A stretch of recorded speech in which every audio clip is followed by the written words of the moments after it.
Bonjour, bienvenue sur notre chaîne Le Petit Agriculteur qui vous présente aujourd'hui le manguier et son fruit, la mangue.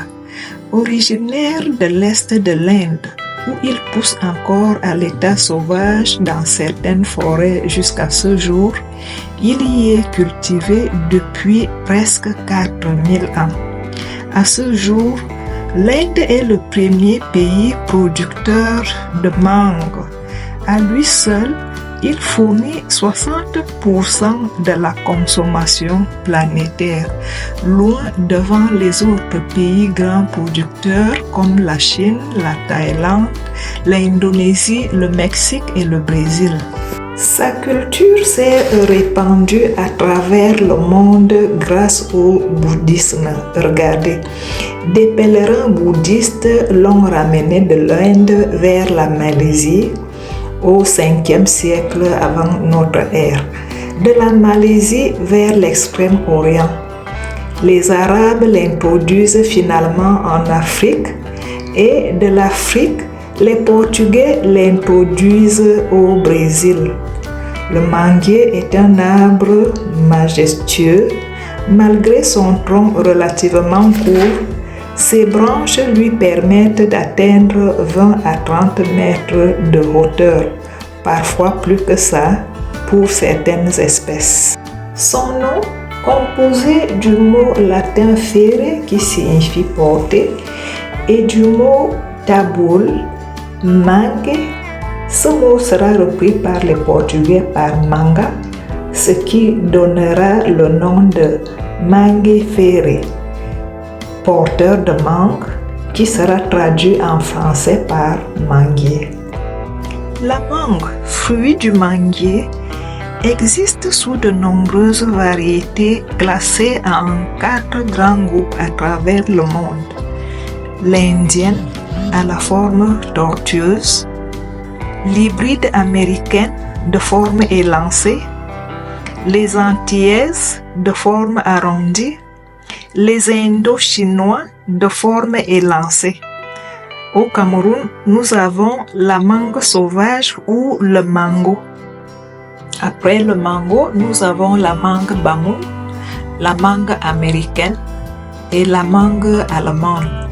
Mais actuellement, grâce à la coopération israélienne et allemande, 3 variétés de mangue à fort potentiel sont en cours de greffage et seront bientôt mises à la disposition des cultivateurs. Il s'agit de la variété Kant, Kate et Maya. Selon les scientifiques, la mangue est une vraie source de l'énergie. Elle est riche en vitamine A et beaucoup de vitamines du groupe B. Elle favorise la formation des globules rouges, entretient la santé du système nerveux. Grâce à ses fibres, elle favorise le transit intestinal, participe à la régulation du cholestérol. Elle a plusieurs autres vertus. Les feuilles du manguier, riches en vitamines, enzymes et antioxydants, sont utiles pour lutter contre le diabète, l'asthme, les insomnies.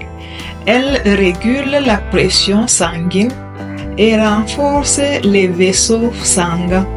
Elles sont utilisées dans la cuisine asiatique.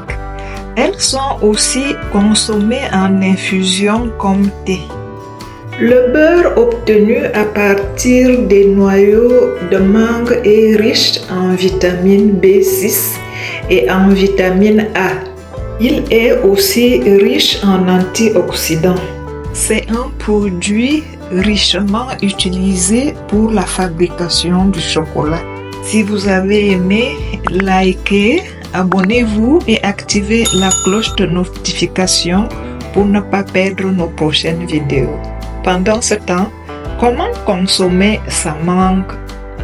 Parfumée, juteuse, sucrée, la mangue se consomme sous plusieurs manières. La plus simple est de la consommer telle qu'elle, en petits morceaux ou en gros morceaux pour faire son plein d'énergie. Vous pouvez en faire une salade de fruits. Vous pouvez extraire du jus de mangue, très populaire. Vous pouvez faire des smoothies, des cocktails à base de mangue. Et, comme en Asie, accompagnez votre riz. Dans la pharmacopée africaine, l'écorce de manguier est utilisée pour soigner les maux de dents. Pour ce faire, prenez des écorces de manguier bien fraîches, coupez en morceaux et faites bouillir, laissez reposer. Rincez votre bouche avec autant de fois que vous pouvez, vous aurez un bon résultat.